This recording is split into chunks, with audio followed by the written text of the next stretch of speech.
Sam, CEO, Manx Telecom. Yeah, I mean, copper actually on the island is a decent service, but there are some technical limitations with copper.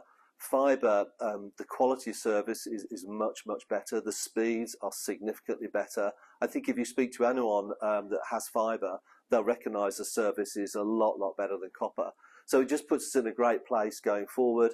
You'll remember, unfortunately we had COVID, we were concerned about how might the copper network hold up. It actually did okay, but putting a fibre network in actually puts us in a great place for the future. Yeah, so firstly, we're actually replacing the sort of old aging copper network across the whole of the island. We're doing well. We're now up to 90% of premises passed with fibre on the island, and we're close to 50% of premises connected. Yeah, I mean, the island's interesting in that the different areas, the ability to actually deliver fibre can be more challenging in some. So some of the island has got buried cables, some of the island has got ducting. So what we're doing, we're deploying across the whole island, across the various types of infrastructure.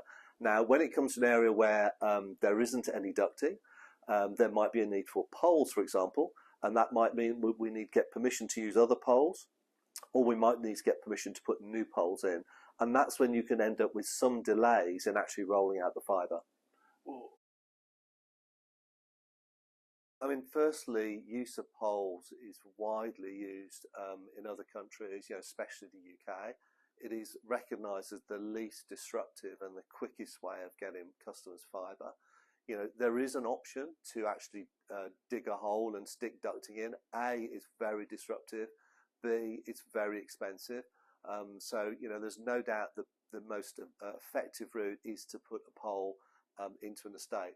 When we look at that and we put a planning application in, we try to be as effective as we can in terms of least number of poles, least disruption. We found some estates have been absolutely fine. There's a recent one that we got planning approval. We put estates up and a good number of the residents have ordered fibre. I'm sure there'll be other estates where people will be less comfortable with poles, and it's difficult because you have some people in the estate probably want fibre, and you'll have some people who are not as bothered about fibre and are not so keen on poles. So we need to put the applications through the system to assess where we can put poles and where there might be a challenge. Yeah, so if we can get past every premise by 25, we'd hope we can get everyone connected within the next, let's say, 3 to 4 years.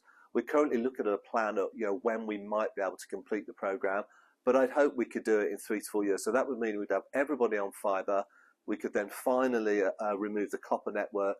So we'd have a really high quality, future-proof network that everybody can enjoy. You can look on our website. There's a little checker that tells you whether fibre is available, and if you want fibre, then please give us a call, speak to one of our people here, and we'll put you on the fibre product. Gary, thanks, and thanks for your time. Pleasure, thank you.